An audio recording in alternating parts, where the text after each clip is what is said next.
They have nothing whatsoever.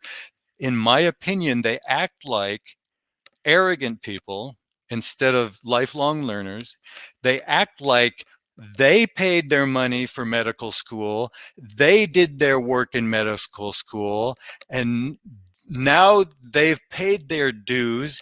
They're the expert, and we are not going to have a conversation with our patients because our patients don't follow our directions, don't know anything, and even if they did, I don't have time to deal with it. Ike, how did you find Carnivore? I found Carnivore when I was looking for my own cures to my own health issues.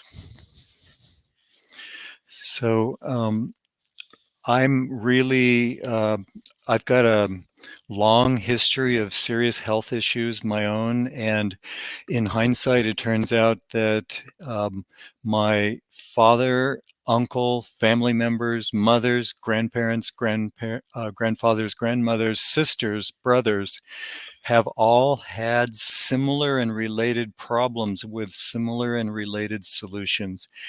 And so I'd like to speak about those. And the reason why I'm motivated to speak about it is because I'm interested in helping other people avoid my mistakes, avoid my delays, avoid my inability to see what was happening to me, avoid my inability to ignore the food pyramid, avoid the doctors, their recommendations and their roadblocks, and the many things that many of us encounter in our own lives to our own, in our own journeys to our own health. Um, in my case, the carbohydrate um, in my diet, I think was a major, perhaps not 100% cause of my diseases, but a significant cause. And I, 3 years ago, started becoming more aware. And I think I could not have gotten where I have come without I think other people do, but in my own case, from high school, I have believed the government lies to us. I've known that as a fact. I've known that there are articles in magazines that are not true, that are from a point of view of a person who's actually not just ignorant, but in some cases have been paid. In this case, paid by food companies would be a typical case, paid to make statements that are distorted, even paid to make statements that are lies. And I really want to emphasize this part.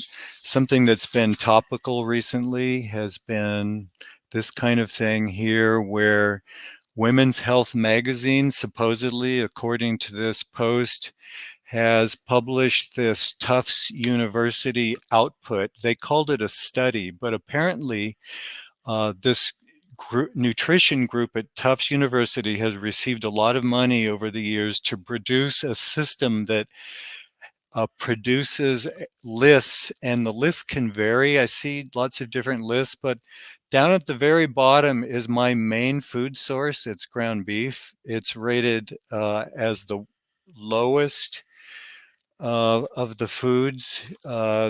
It it's marked as to be minimized. Uh, the foods to be minimized in red on this chart are whole egg fried in butter. I eat 4 eggs a day. I eat butter a large amount, as much as I have grown. I did not like butter. I spent a lifetime following low fat inputs. And I never came to really like eating fats until I actually started eating them. And over time, over the last 3 years, I've been able to actually start eating fats by themselves even. I've grown to like them. Cheddar cheese is second from the bottom on this list. I eat a lot of cheese as well. I attribute eating low carbohydrates, high protein, and high fat to my, I would call it a cure in some cases, to my many diseases. And um, one of the books that helped me 3 years ago accelerate my target to health was this book. This Healing Ankylosing Spondylosis Without Medication, a Cure. This is a doctor writing this book, and he uses the word cure, has a 95% success rate. This book is available on Amazon, and it's a book that recommends diet and lifestyle as a cure. And 3 years ago, by accident, I was imaged and told by my doctor that I have gross ankylosing spondylosis. And that is a disease of the spine where my body is deciding to freeze my spine, in my case it's the lower spine, in place by calcifying that spine. And uh, it's it's depositing calcium all around the vertebra in the lower spine, making it stiff and difficult. But in my case, for my entire life, I've had back pain. In 1991, I was mugged and curb stomped, and I had L5 lumbar disc crushed. That didn't help. That caused me a lot of difficulty through the years. And 9 times in the last 10 years, my back locked up. The first time it locked up, I walked from the kitchen to the garage to get in my car, and out of nowhere, without warning, my back locked in a bent position where I was bending down to pick up my lunch off the fireplace hearth, and I was locked there. I couldn't move, and uh, it took me an hour to figure out how to get across the living room floor. And at the time, I did not have a cell phone, and to get to the telephone and start asking for help. 9 times. This has happened every time without warning, out of many times at my workplace. Uh, I spoke to my doctor about this, and uh, so my back pain over the years, and then these lockups for the last 10 years, my doctors could do nothing at all. One of the doctors in the many visits said, for some reason, my back is overreacting, was his input. But uh, it was, I was so unhelped by doctors that in the town I was living, they got to know me because there were it was a small town, and there were approximately 5 practitioners that specialized in back related pain. And I had visited all of them for help. None of them had helped at all. None of them knew what to do. Uh, one of those lockups, I was in bed for 9 days. Um, I couldn't even, I had a bedpan. I mean, it was just terrible because it's unclear when it's going to end, what's going to happen to me. And uh, I called all my doctors and they declined to help. And so it's, it's just, in my opinion, so interesting that what helped me was diet. And so uh, I think that in hindsight, I think switching to a low carbohydrate diet reduced my inflammation that was not all that outwardly obvious, except because I failed to connect all these disease processes that I had with diet and nutrition. Um, but it turns out, I think in hindsight, every one of them was related. If you don't mind, I'm going to read a list of what I think I've cured with diet and nutrition. There's the gross ankylosing spondylosis. There's the back lockups, one of which I was 18 months unable to sit down and struggled to drive to work. These were really horrible events. Uh, back pain, inflammation, enlarged big toe joints. Doctors told me they were bunions growing and my shoes were too tight. Uh, Water retention in my lower extremity, like below the elastic band, was a hint that I had inflammation. And I really didn't connect this, but I had for years what felt like a little ember in my brain, like a little hot spot in the center of my brain. That's gone, and I think it was inflammation caused. In 2016, I began getting brain fog a little bit. It was never severe, and I got the very slightest amount of hand shaking at that time. And I reacted to that by doing what the food pyramid said to do to eat healthy. And so I went the opposite direction from low carbohydrate. I began eating more um, salads with spinach. A couple of years, I was eating so much spinach. I was eating salads 3 meals a day. I'm that kind of a personality. When I decide to eat better, it's really going to have an effect on my diet. And here I am, really ruining my diet. I ended up getting kidney stones from that, and that's the going to the doctor, the emergency room for kidney stones, is what caused me to be imaged and what caused the radiologist to report out of the blue that I had gross ankylosing spondylosis. I had tinnitus for many decades. I got Meniere's disease. Uh, it was again not related to inflammation by my doctors. The model of this is the inner ear gets something wrong with it.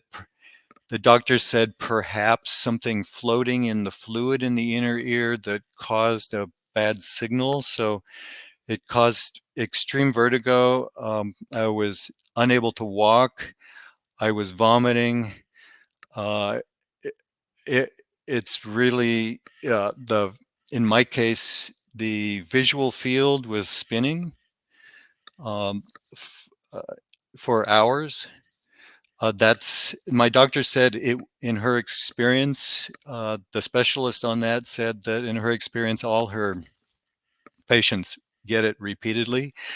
I did get it repeatedly until I changed to low carbohydrate. Uh, all my life, I had acid reflux, and this is severe. I lost most of my teeth.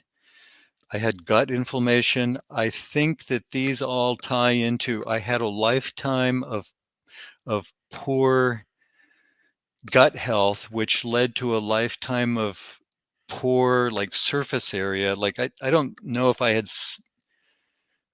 it, sensitivity to gluten or not, which causes I'm going to call them the cilia or celiac disease. I don't know exactly words now, but that's my working model of part of the help of the low carbohydrate diet. The low plant diet was to improve my gut and its taking in of nutrition. I had stomach ulcers for decades. I had an oozing skin eczema area on my chest for basically my entire adult life. A couple of years ago, there was a note on YouTube that a young woman, very thin Russian woman, had died, and she had oozing legs.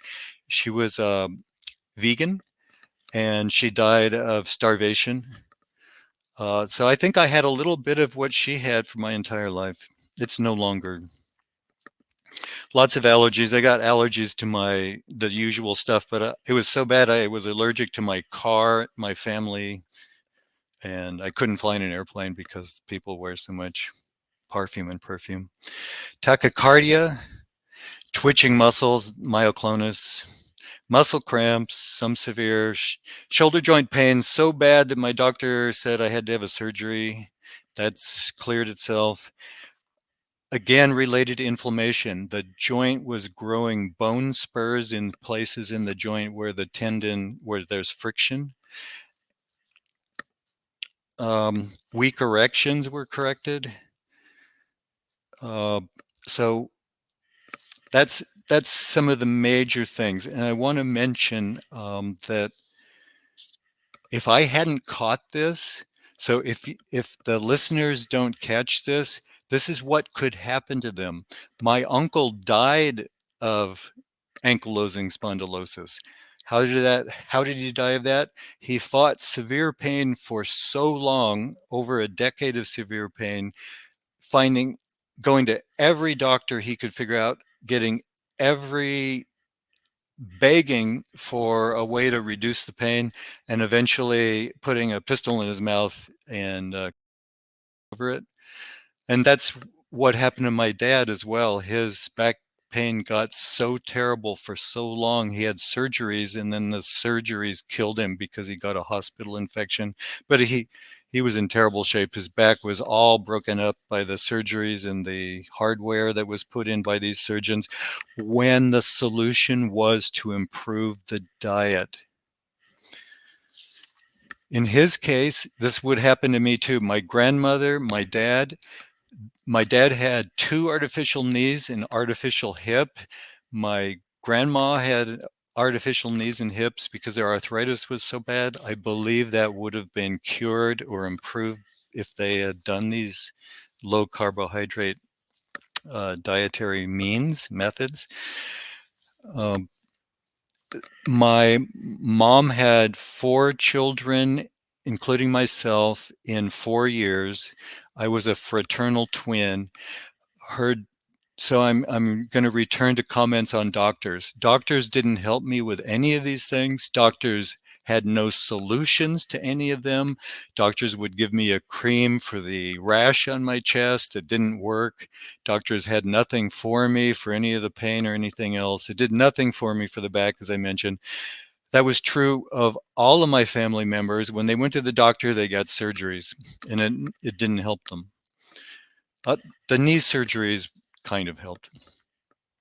Um, so my mom's doctor, when she was pregnant and bore my brother and I, said, "You don't need to breastfeed." My mom did not breastfeed any of her babies at all, zero. And the doctor said not only was the recommended food for babies formula, commercial retail formula, but my mom was directed to mix the formula with Caro corn syrup. And all of the children, Caro corn syrup. That's what we got. And we had a lifetime, all of us, of all of these kinds of reactions to this. I believe these things. People say, I read things about researchers believing that what happens in childhood with the breastfeeding affects a person for a lifetime. And I used to not believe that. I never really could find any really evidence, maybe a little bit of long-term correlation studies. But now I'm sure it's true. Have no doubt. Uh, so after I began slowly. I thought that apparently I was inflamed, and so I approached this by and then seeing that the approach I was taking following the food pyramid was all wrong. So I began eating much more meat and eggs, and especially beef, fish. Now I eat fish every day. I eat 2 ounces of salmon every day, 6 ounces of beef every day, 4 chicken eggs every day, and not a lot more. I only eat 1,800 calories a day. I'm 6'1", 175 pounds. And I jog 2 times a day, 1 mile each, before work and after work every day. Here's what I noticed. My skin replaced itself in 2.5 years. It was amazing to watch it. Every day when I got out of the shower, I would rub my skin with the palms of my hands, and skin would roll off, starting all over at the beginning, but the last of the replacements occurred at the lower extremities. And this is just recently, it's gotten to the point where skin's not rolling off. So it's been nearly 3 years of doing this, but my skin, I had blotches on my skin that were age spots, dark spots, especially like on my hands. And these are mostly freckles. Uh, these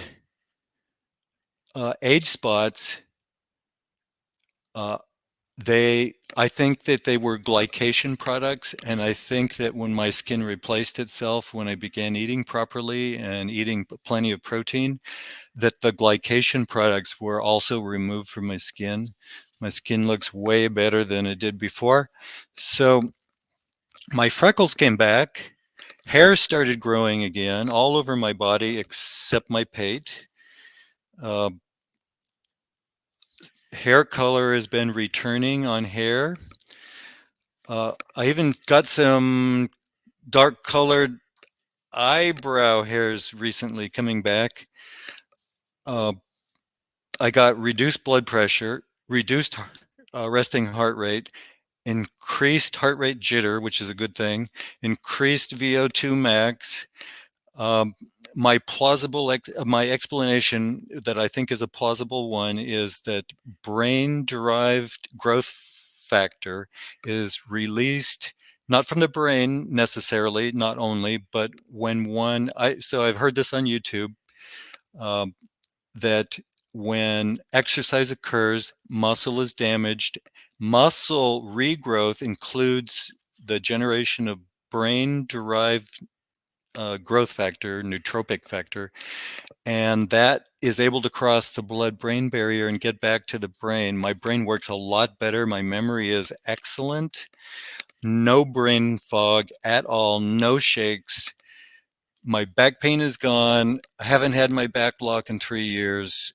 Uh, it seems like my hormones increased. And one of the first things I did 3 years ago is I started taking supplements before I knew what to do on my own. I started buying these commercial supplements like this one for a testosterone booster. Ah, Yeah, that's the right one. So uh, that was to increase my testosterone. I don't think it ever worked, but I think eating the eggs and getting the cholesterol up worked. And then there's a guy, Conquer Age or Die Trying on YouTube.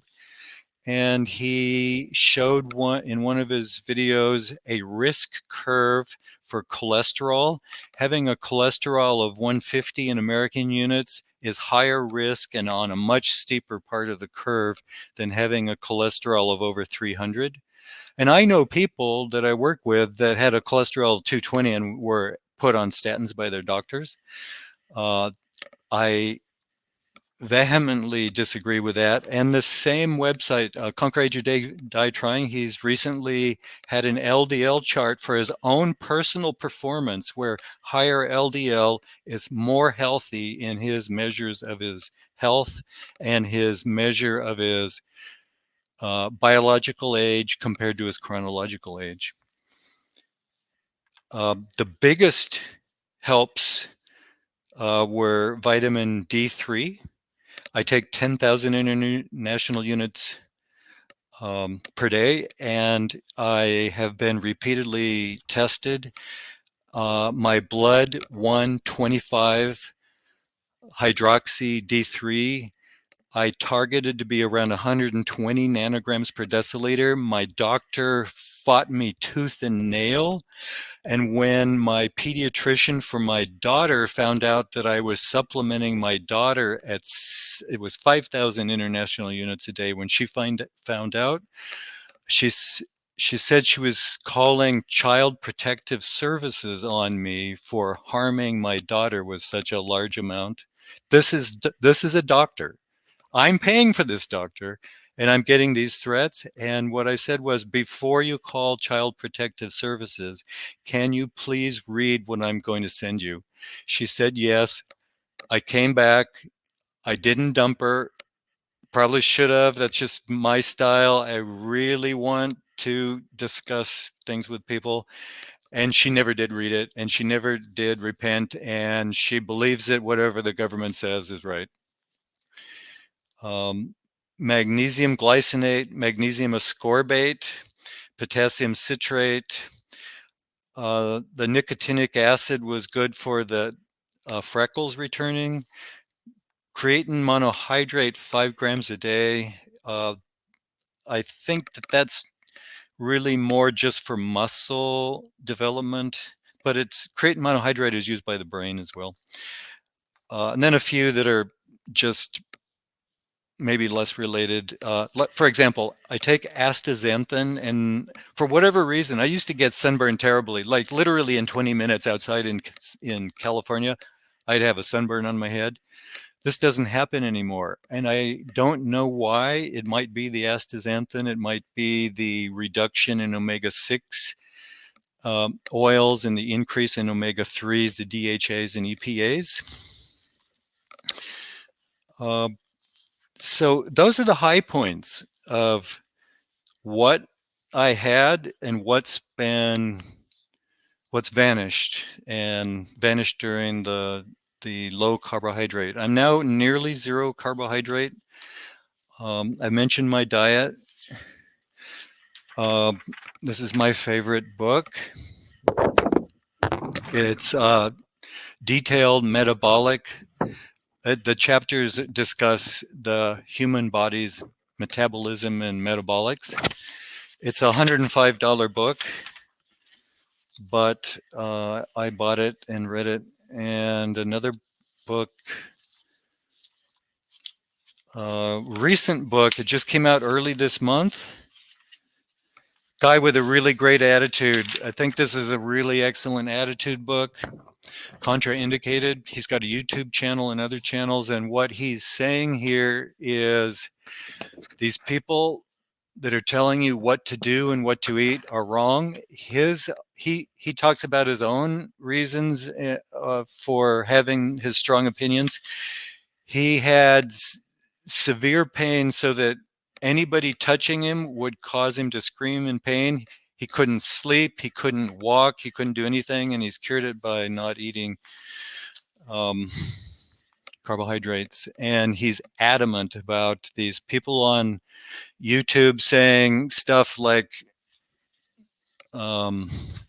this one here, no carbs don't work. I would be too. I am angry. He's angry when he hears these people on YouTube, and especially the government with their upside down food pyramids and all their wrong information. So I could probably go on a lot longer and tell a lot of stories about my doctors doing very terrible, ignorant things with me and being no help. They fought me tooth and nail on the vitamin D3. They fought me on all my supplements. They fought me on my belief systems. They fought me on my diet. They fought me on my cholesterol. They fought me on my LDL. They fought me on my blood work. Yet they seem, whenever 100, I think this is literally 100%, whenever they resist me and like somehow indicate that they think I'm wrong about something when they tell me to go on a statin, I will invariably, because I'm a scientist, invariably, it's very easy. I just go into this mode where I'm critically thinking and start asking them, what is their basis? And invariably, they have nothing whatsoever. In my opinion, they act like arrogant people instead of lifelong learners. They act like they paid their money for medical school. They did their work in medical school, and now they've paid their dues. They're the expert, and we are not going to have a conversation with our patients because our patients don't follow our directions, don't know anything, and even if they did, I don't have time to deal with it. Just awful. Don't don't don't follow any of it. I think that assessment is spot on.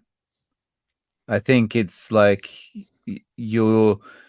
it's almost like an attitude of you're beneath me. I'm not even going to entertain this conversation.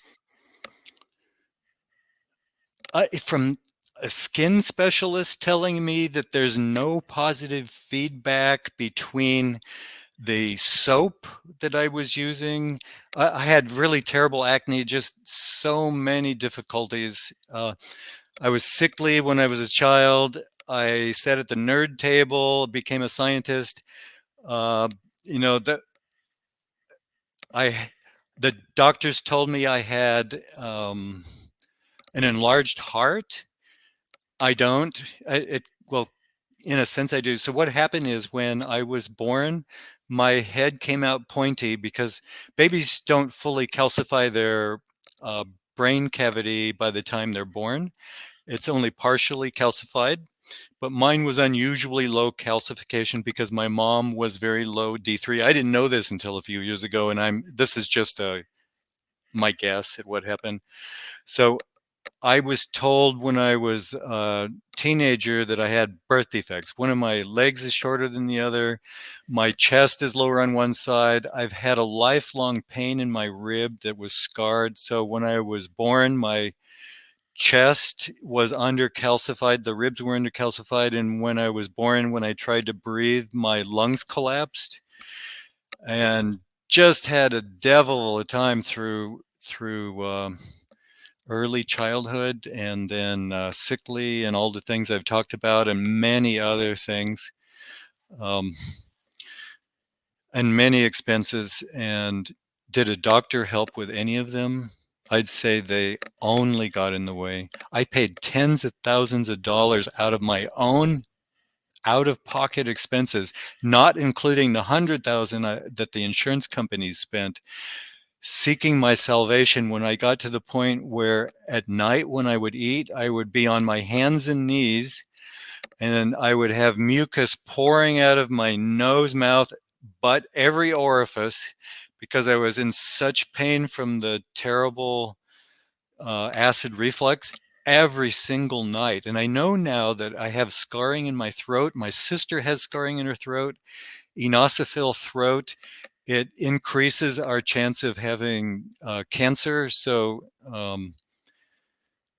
And my doctor did the opposite thing. I now know that we get acid reflux when our acid is low, and the acid sensor at the inlet to our stomach doesn't sense that there's enough acid to be forced to close, and so it opens, and what acid is in the stomach comes back up. There's still enough in to do severe damage to it. So what the doctor says is that's too much, and he gives me a prescription medication to reduce my acid in my stomach, further failing my own nutrition and health. Despite the obstacles they put in your way, you've managed to find a solution that's been working for you. But like this has cleared up all of that stuff. Like you've had no more episodes with your back or anything since you've been eating this way. No back pain, no more episodes. I Mm. still have a crushed L5, and the doctor thought that was probably the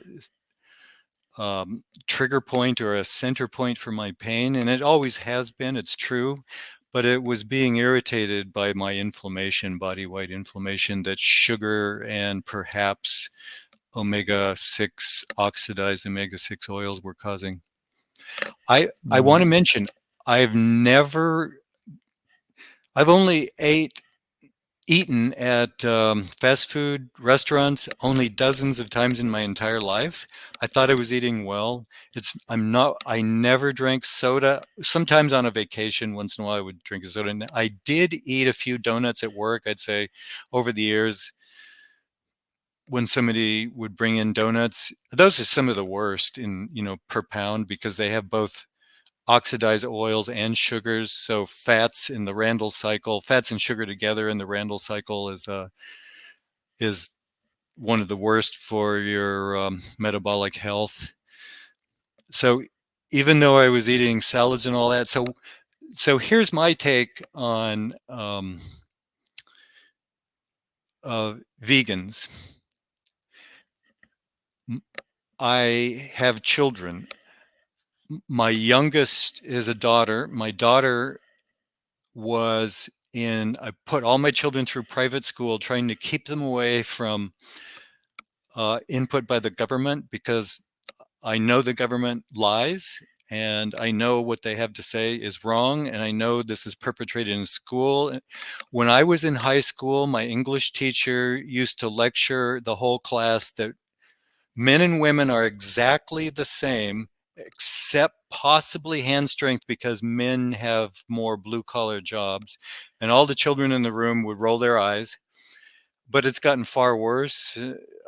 So even my daughter, who is a 99th percentile critical thinker, I mean, in some ways, she's more critical thinker than I am. She's way, I mean, I've gotten much more critical as I've aged and matured. When I was her age, I wasn't. And so she's just amazing, my daughter. And yet she's been talked into, because she wants to be good, like all people, especially young people, want to be good. She thinks she doesn't want to kill animals, so she thinks she wants to be a vegan. And so she became a vegan.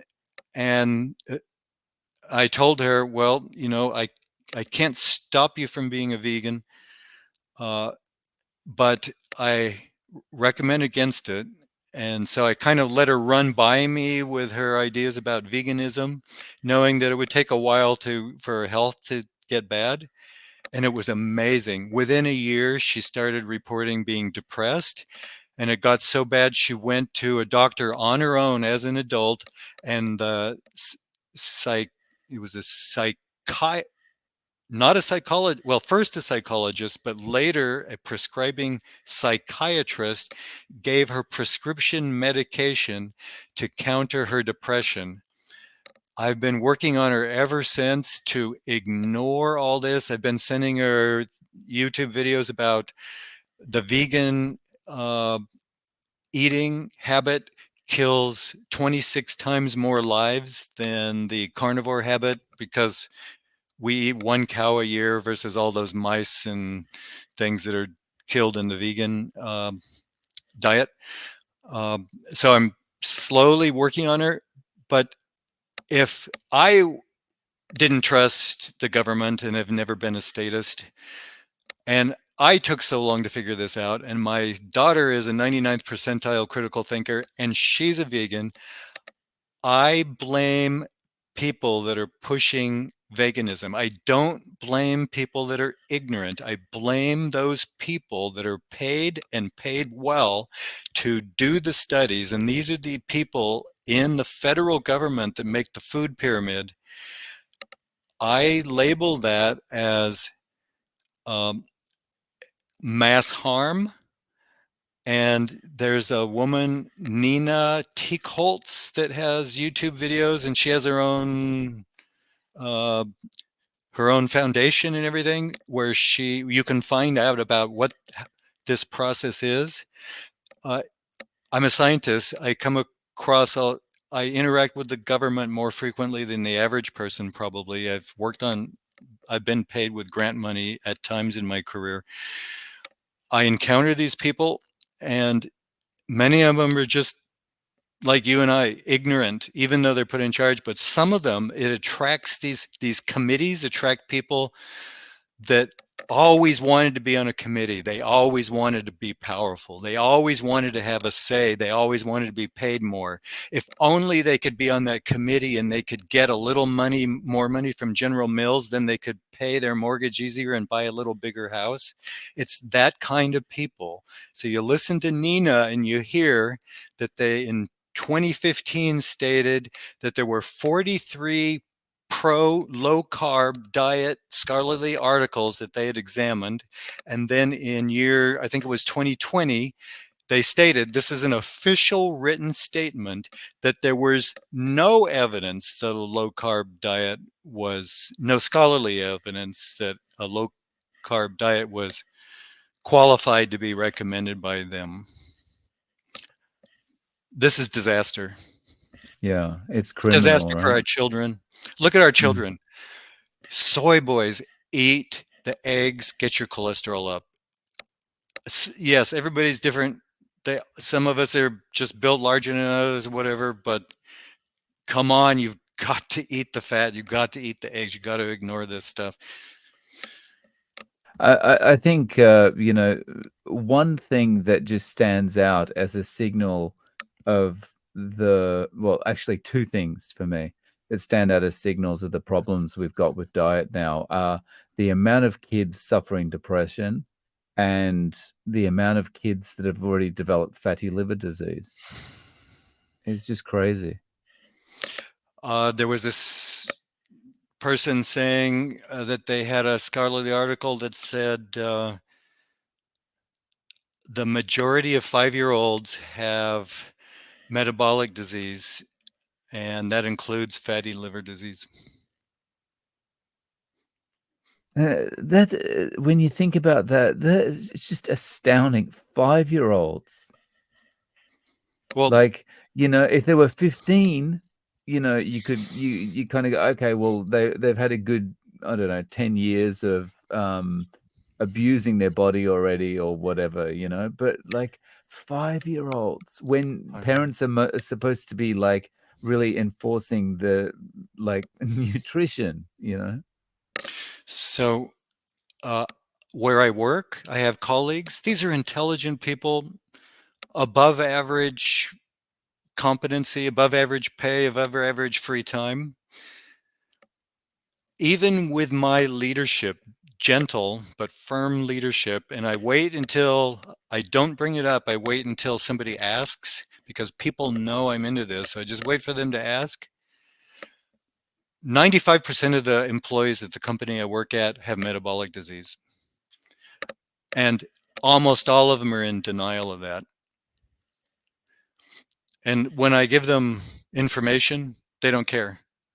They're this way because they don't care. And it's because they're ignorant, because why would they care about something that they don't believe is true, right?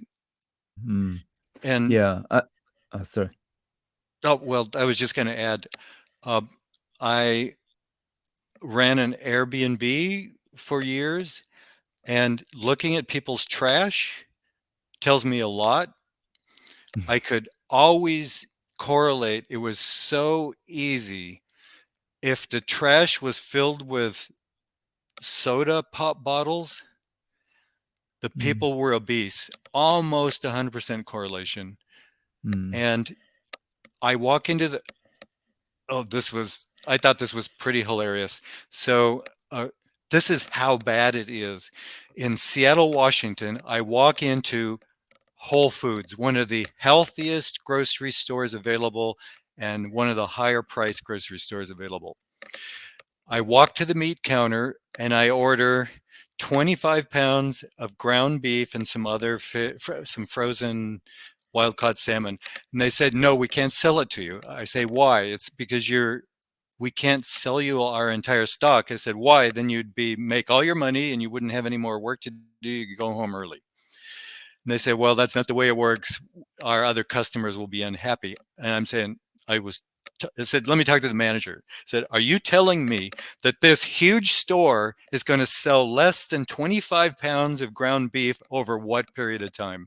I have a refrigerator. So I got home and eventually I talked to the guy gently and nicely. And I was really mellow about, he wanted me to come back some other day and all that. And I was explaining, I run everywhere, and it was quite a distance for me to get there. In year 2022, I never put gas in my gas tank the whole year. I drove less than 300 miles total. I ran everywhere and to get my groceries and food and everything. So I told him, "Look, I went on a special trip to come down here. Don't send me away." So eventually I got the entire stock. But my point was that how in the world could 25 pounds, could I buy the entire sales volume for the day? That means other people are not buying beef and fish. And the store is filled. So I had to wait a couple hours for them to do this. Uh, I couldn't push them because they didn't want to do it. So I milled around in the store and I started taking videos. I went to the frozen food aisle and there's a big section, manufactured meat, marked as healthy, of course. So I went over, it was quite crowded. It was a Saturday midday, and their food court, lots of young people and hip looking people. It's near the University of Washington. and I'm looking at what they're self-proclaiming as healthy burgers in their menu. It's up on the wall really high, and I'm walking around with my best friend, 76-year-old. He's in the best shape of any 76-year-old I know. He follows his, he eats carbs, but he runs 4,000 miles a year. He's That's running 4 hours a day to do that, by the way. So I call him on the phone and I start saying, guess what? I got him on speakerphone and I start talking really loud so everybody around me can hear. I said, this is pathetic, man.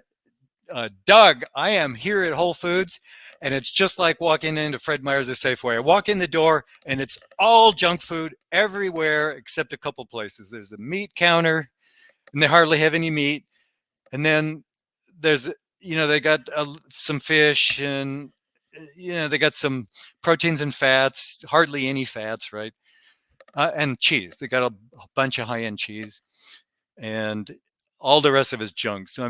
And people started glaring at me and getting angry. And finally somebody said, shut up. And I said, you're eating something bad. And I said, I'm having a private phone call here, which purposely was just tweaking people. But they all think they're eating healthy. They're not. That's the issue, like, is it just the fact that they're listening to the government, they're listening to the marketing messages, and they're completely ignorant to anything beyond that? Or is it that, they're just like, don't make me feel bad about myself? I was ignorant my entire life, even though I didn't trust anything that came from the government. Yeah. Yeah, it's shocking, and it's unless people have this overwhelming need to fix something, it's like it's very difficult to convince people, right? And so my parents are of the generation that in the United States is labeled the silent generation. And in my parents' case, they would have been silent anyway, plus they're from the silent generation. When I was a teenager, I used to ask and literally beg my parents for guidance. When something would come up for guidance, they would never provide it. No dietary guidance, no social guidance, no dating advice, nothing. So I couldn't get it. I went away to college knowing nothing. My dad taught me how to be a carpenter. Uh, so he was committed to that. He was a very extremely tough on everyone, and he was doubly so with me. And he didn't explain a lot. He just thought that everybody automatically knew how to do everything. Like, he just couldn't remember himself going from not knowing carpentry to knowing carpentry. But I mean, look at my daughter. She's so I've never had to punish my children. I've never touched my children, but I've kind of the anti-reaction. I'm the pendulum swinging the other way. I want to help people. I want to converse. I do not want to be the silent generation. I want to guide my children, and I have done so, and it's really worked wonderfully in many senses. But then my daughter's swinging toward vegan and gets depression. Serious depression. I was worried about her. I mean, so it's culture. So what do you think? I think it starts with the food pyramid. It starts with bad learning in school. It starts with a bad food lunch program. Michelle Obama is out there. She's decided that she will focus as first lady on school diets and exercise, and she's pushing this stuff. Pizza. That's the best of what Yeah, I mean, Coke and pizza. noble cause to focus on the health of children, but not when you're not when you're focusing on it the wrong way, right? So I'm all for kids' health. Have a pizza. That's not the way to do it, right? Yeah. Yeah. So, Um, there's I have a whole lot of study on supplements, and I just want to mention that there's a lot of noise in that area too, and you have to be careful.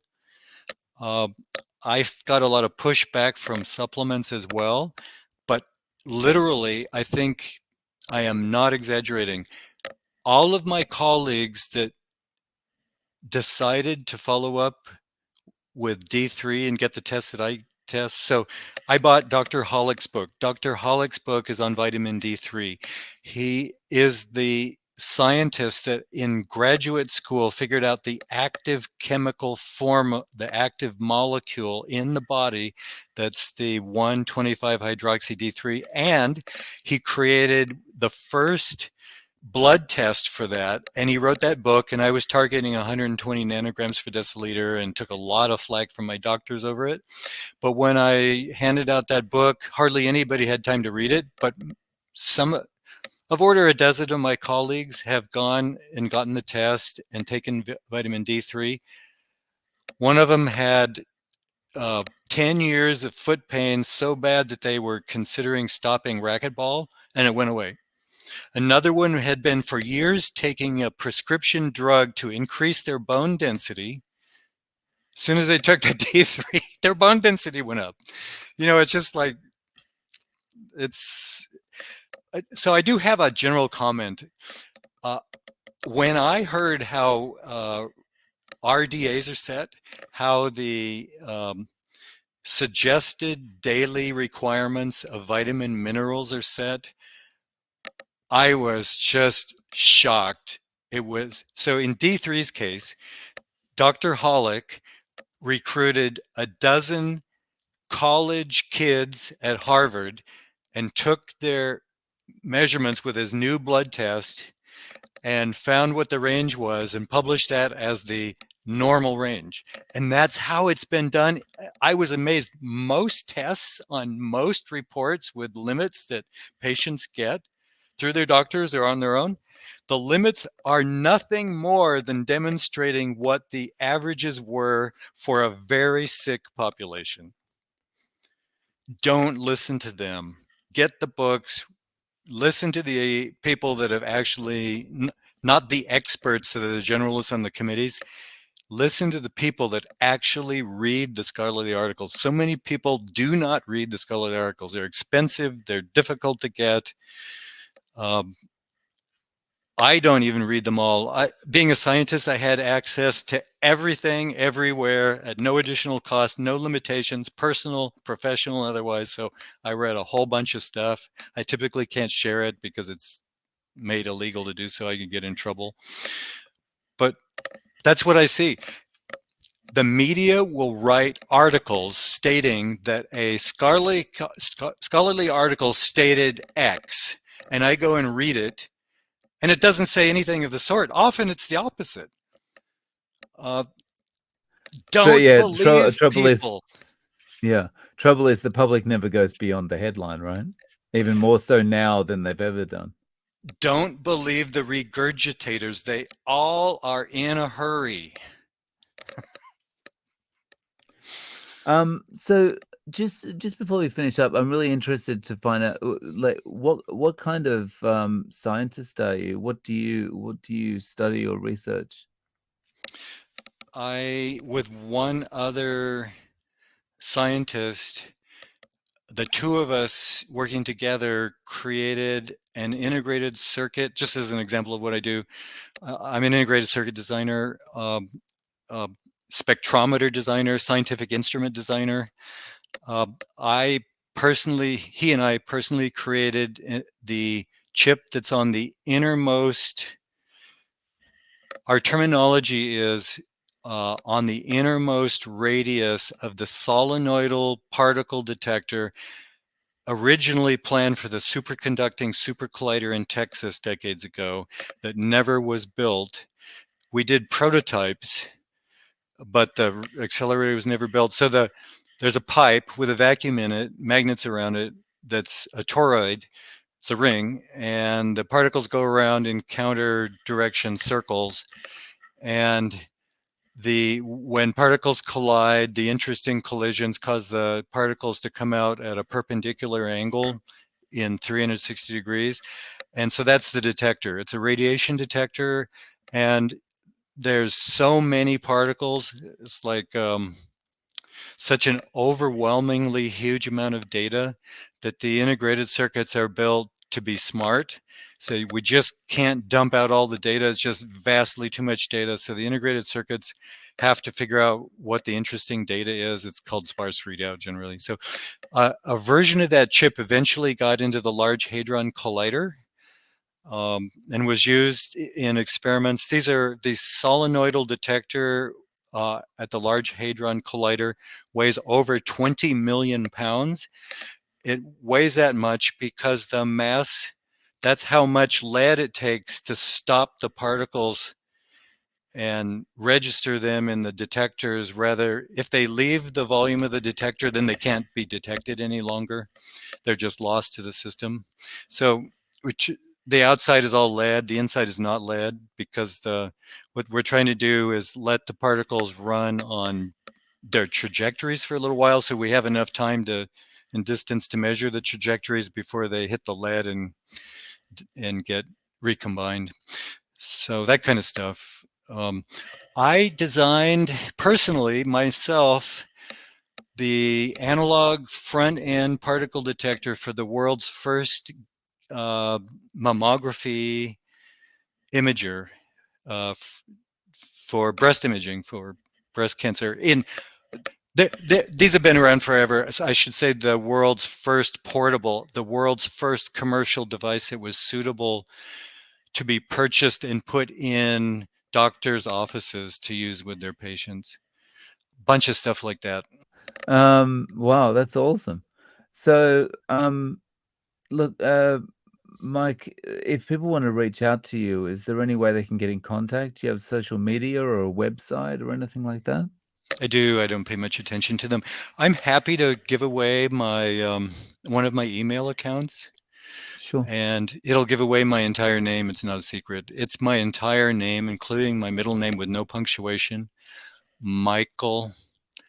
Edward Wright Mhm. at gmail.com. Well, thank you so much for coming on and sharing your story and such interesting and engaging information. I really appreciate your time. You are welcome, Dave. Thank you. Cheers.